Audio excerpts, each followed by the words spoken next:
Good evening my dear tax payers.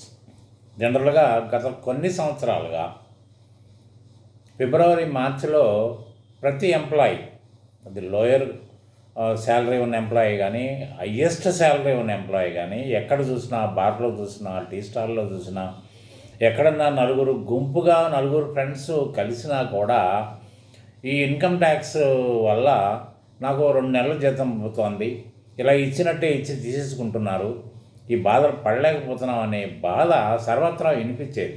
కానీ గత 5 సంవత్సరాలుగా చాలా వరకు 95%, ఇక 5% మాత్రమే మామూలుగా ఉన్నారు, బాధపడుతూనే కొనసాగిస్తున్నారు వాళ్ళ జీవితాన్ని. కానీ 95% ఏం చేశారంటే రకరకాల కన్సల్టెన్సీస్ ద్వారా దాదాపు 90% రిఫండ్ క్లెయిమ్ చేసేసుకున్నారు. ఎందుకంటే రిఫండ్ అనే విషయం ఎందుకు వస్తుంది అంటే, టీడీఎస్ అనేది ఏంటి, మీకు ట్యాక్స్ ఆబ్లిగేషన్కి మీట్ అవ్వడం కోసం అడ్వాన్స్గా మీ దగ్గర నుంచి, మీరు పనిచేస్తున్న యజమాని దగ్గర నుంచి వసూలు చేసి మీ అకౌంట్లో క్రెడిట్ చేసి పెట్టున్న అమౌంట్ అది. ఆ అకౌంట్ క్రెడిట్ ఎప్పుడు దాకా ఉంటుందంటే, మీరు సంవత్సరం అయిపోయిన తర్వాత ఒక 6 మాసాల టైం తర్వాత, అంటే మార్చిలో అయిపోయిన దానికి మీరు జూలై వరకు మీరు దాన్ని మీ యొక్క స్టేట్మెంట్ ఆఫ్ ఇన్కమ్, అంటే మీకు శాలరీ ఇన్కమ్తో పాటు ఇతరత్ర ఏమైనా ఇన్కమ్స్ ఉన్నాయో అవన్నీ కూడా పొందుపరిచి, నేను అడ్వాన్స్గా మీ దగ్గర పెట్టిన ట్యాక్స్ బాబత్ టీడీఎస్ ఇంత ఉంది, కానీ నా పైన విధించబడే ట్యాక్స్ ఇంతే ఉంటుంది, కాబట్టి మిగతా అమౌంట్ నాకు రిఫండ్ ఇప్పించవలసిందిగా కోరుకుంటూ ఒక రిటర్న్ ఫైల్ చేస్తారు. రిటర్న్ అంటే స్టేట్మెంట్. తర్వాత దాన్ని అనుసరించి మీకు రావాల్సిన డబ్బులు వడ్డీతో పాటు రిటర్న్ చేస్తారు. అది జరిగే ప్రొసీజర్ అది. కానీ ఇక్కడ జరుగుతుంది ఏంటి, మీకు కట్టిన డబ్బులు కట్టినట్టుగా 90% తీసేసుకోవడంలో ఎంతవరకు అంటే తప్పు జరుగుతుందని మీకు తెలుసు. ఎందుకు తెలుసు అంటే, మీ హెచ్ఆర్ మీ దగ్గర నుంచి రావాల్సిన ట్యాక్స్ని టీడీఎస్ రూపంలో కట్ చేసి మీకు ఫామ్ 16 ఇస్తున్నారు. అంటే నిజంగా మీకు ట్యాక్స్ పడి పరిస్థితి లేకపోతే ₹10 కట్ చేసినా కూడా హెచ్ఆర్ ముందు జెండాలు పట్టుకుని నిలబడతారు. ఏంటి మా దగ్గర నుంచి ట్యాక్స్ కట్ చేయమని నీకు ఎవరు చెప్పారు, నీకున్న అధికారం ఏంటి, ఇట్లా మాట్లాడతారు. కానీ కట్ చేస్తున్న డబ్బులకు మీరు ఓర్పుతో కాదు, ఆ డబ్బులు మళ్ళీ నాకు వచ్చే డబ్బులే అనుకుని మీరు సహించి ఊరుకున్నారంటే ముందు ఒక అవకాశం ఉంది. నా డబ్బులు నాకు కన్సల్టెన్సీలో వస్తాయి. ఆ కన్సల్టెన్సీలు కూడా ఎలా ఉన్నాయి, మొదట్లో రిఫండ్ వస్తుందని చెప్పిన తర్వాత సరే ఎంత వస్తుందని తీసుకునేవాళ్ళు. అక్కడి నుంచి 2వ సంవత్సరం నుంచి ఏం మొదలు పెట్టారంటే, నాకు ఆయన 10% రిఫండ్ ఇప్పించాడు, మీరు ఎంత ఇప్పిస్తారు, అంతకంటే ఎక్కువ ఇప్పించినట్టయితే నేను మీకు ఫైల్ ఇస్తానని మొదలుపెట్టిన తర్వాత ఏమైంది, దీంట్లో కొత్తగా CA క్వాలిఫై అయిన వాళ్ళు, తర్వాత ఒక ఆడిటర్ దగ్గర పనిచేసి ఒక 4 రోజుల్లో అనుభవంతో ఏముంది ఇలా 4 ఫిగర్లు వేసేస్తే సరిపోతుంది, ఎందుకంటే ఎంక్లోజర్స్ ఏం పెట్టక్కర్లేదు కాబట్టి హాయిగా ఆటోమేటిక్గా గవర్నమెంట్ రిఫండ్ ఇచ్చేస్తుంది, రిఫండ్ మీద మనకింత కమిషన్ వస్తుంది, శుభ్రంగా జీవనాన్ని కొనసాగించవచ్చు.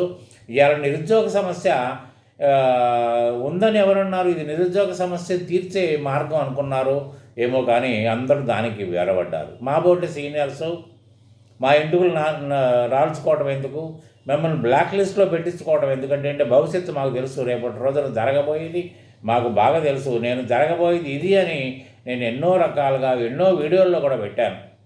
కానీ నన్ను విమర్శించిన వాళ్ళే ఎక్కువ ఉన్నారు, ఈయనకి ప్రాక్టీస్ రాదను, అనవసరంగా ఈయన ఏదో కథలు చేస్తున్నాడు. కానీ నిజం కాదు, గవర్నమెంటు మాకు తిరిగిచ్చి ఇదే లేకపోతే, మాకు ఆ రైటే లేకపోతే మా దగ్గర నుంచి కట్ చేసుకున్న డబ్బులు ఎందుకు వాపసిస్తున్నాననే ప్రశ్న వేశారు. మంచిది, ఇచ్చారు, తీసుకున్నారు, అయిపోయింది. కానీ ఇప్పుడు జరుగుతుందండి, నోటీసులు కొన్ని లక్షల నోటీసులు స్టార్ట్ అయినాయి. ఎప్పటి నుంచి అంటే లాస్ట్ ఇయర్ కాదు, 2021 నుంచి నోటీసులు వస్తున్నాయి. ఏమని నోటీసులు వస్తున్నాయి, మీరు క్లెయిమ్ చేశారు, మాకు రిఫండ్ వస్తుందని క్లెయిమ్ చేశారు, బాగానే ఉంది, మేము రిఫండ్ ఇచ్చాం, కానీ దాని తాలూకా మాకు కొన్ని అనుమానాలు ఉన్నాయి, అనుమానం ఏంటంటే మీరు పొందిన డిడక్షన్స్ సరైనవిగా లేవు, కానీ సరైనవే అని మీరు నిరూపించుకునే అవకాశం మీకు ఇస్తున్నాం కాబట్టి దానికి తగిన డాక్యుమెంటరీ ఎవిడెన్స్ మాకు ఫలానా డేట్లోగా ఫైల్ చేయండి అని మీకు నోటీసులు ఇస్తున్నారు. ఈ నోటీసులు మాత్రం ఫేస్లెస్ అసెస్మెంట్స్ ఉన్నా కూడా మీకు జ్యూరిస్డిక్షన్ ఇచ్చే నోటీసులు వస్తాయి. జ్యూరిస్డిక్షన్ ఇచ్చే నోటీస్ వచ్చినా మీరు ఆన్లైన్ ఫైల్ చేయాల్సిందే తప్ప మీరు వెళ్ళి ఆఫీసులో ఫైల్ చేయడానికి ఏముండదు. సో దీంట్లో మరి నాకేమి నోటీస్ రాదు, నేనేమి రిఫండ్ తీసుకోలేదు, నేను చాలా స్వచ్ఛంగా ఉన్నాను అనుకోవడానికి లేదండి. ఎందుకంటే నలుగురితో పాటు మీకు కూడా నోటీస్ వచ్చింది, నాకు కూడా నోటీస్ వచ్చింది. నేనేమో రకరకాల మార్గాల ద్వారా నేను రిఫండ్ తీసుకున్నాను. మీరేమో నాకు ఈ డబ్బు నాకు వద్దు, ఈ డబ్బు నాది కాదు గవర్నమెంట్ అనుకున్నారో ఏమో, మీరు ఏ విధమైన క్లెయిము తీసుకోలేదు. మీకు రావాల్సిన విషయంగా పెర్మిజిబుల్స్ ఉంటే మీరు క్లెయిమ్ చేసుకున్నారు, మీరు రిఫండ్ తీసుకున్నారు. కానీ నోటీసు మీకు కూడా ఎందుకు వస్తుందంటే అందరినీ ఒకటే తాటి మీద కట్టేస్తారు. మీరు తప్పు చేయలేదని నిరూపించుకోవడానికి మీ దగ్గర ఆయుధాలు ఉంటాయి. ఎందుకంటే డాక్యుమెంటరీ ప్రూఫ్ మీ దగ్గర ఉంటుంది. అది ఫైల్ చేస్తే కేసు క్లోజ్ అవుతుంది. ఎప్పుడైతే ఫైల్ చేయలేదో ఆటోమేటిక్గా తిరగజోడటమే కాకుండా 2021 నుంచి 1920కి వెళ్ళిపోవచ్చే అవకాశం ఉంది. 18-19కి వెళ్ళిపోయే వెనక్కి వెళ్ళిపోతూ ఉంటారు అంతే. దీన్ని ఆపే పరిస్థితి మనకు లేదు. కాబట్టి ఏంటంటే ఈ భయంకరమైన సిచ్యువేషన్ ఇప్పుడు వచ్చింది. ఇప్పుడు 2 రకాల బాధలు ఏంటంటే నా జీతం మొత్తం ఇన్కమ్ ట్యాక్స్ కట్టి తీసుకెళ్ళిపోతున్నారనే బాధ ఒకటి, గతంలో తిన్న డబ్బులు యొక్క ప్రూఫ్ మీరు నిజంగా తీసుకున్నారా లేదా అని మాకు అనుమానంగా ఉంది. ఆ అనుమానాన్ని నివృత్తి చేయాల్సిన బాధ్యత మీకుంది. మిమ్మల్ని ముద్దాయిలుగా మేము ట్రీట్ చేయట్లేదు, కానీ స్వచ్ఛత నిరూపించుకోవడానికి మాత్రం డాక్యుమెంటరీ ఎవిడెన్సెస్ ఇవ్వండి. దాంతోపాటు మీరు నిజాయితీగా ఉన్నారని మేము నమ్ముతాము, లేకపోతే మా అనుమానమే నిజం అనుకుంటాము. మీకు పెనాల్టీ ఇంట్రెస్ట్ అంటే మీరు తీసుకుని అనుభవించింది డబుల్ త్రిబుల్ కట్టాల్సిన పొజిషనే కాకుండా మీరు డిఫాల్ట్ లిస్టులోకి వెళ్ళిపోతారు. మీరు నిజం మాట్లాడినా అబద్ధంగా తోసే అవకాశాలు ఉంటాయి. కాబట్టి ఇది భయంకరమైన సిచ్యువేషన్. దీంట్లో 2 రకాలు, ఒకటేమో రిఫండ్ తీసుకోవడం ఒకటి ఉంది. రెండోది ఏంటంటే మీరు అదర్ ఇన్కమ్ని వేయకపోవడం వల్ల మళ్ళీ ఫైల్ చేసినప్పుడు మీకు ట్యాక్సబుల్ ఇన్కమ్ వస్తుంది. ఎందుకంటే టీడీఎస్ పోను మీకు ట్యాక్సబుల్ ఇన్కమ్ వస్తే దానికి మళ్ళీ మార్గాలు చూసుకుని టేబుల్లోంచి డబ్బులు కట్టే ఉద్దేశం లేకుండా ఏం చేశారంటే మళ్ళీ రకరకాల ప్రయోగాలు చేసి మీరు ఆ ట్యాక్స్ని కట్టకుండా చేసుకున్నారు. చూసారు 2 రకాలు. ఇంటి రిఫండ్ తీసుకున్న యొక్క ఎఫెక్ట్ ఏంటో, తర్వాత ఆ రిఫండ్ తీసుకోకుండా మీరు కట్టాల్సిన బాకీని రద్దు చేయించుకున్న దాని ఎఫెక్ట్ అంతే ఉంటుంది కదా. సో నాకు రిఫండ్ రాలేదు కాబట్టి ఆ నీడ్ నాట్ వర్రీ అనే ప్రశ్న ఇక్కడ లేదు.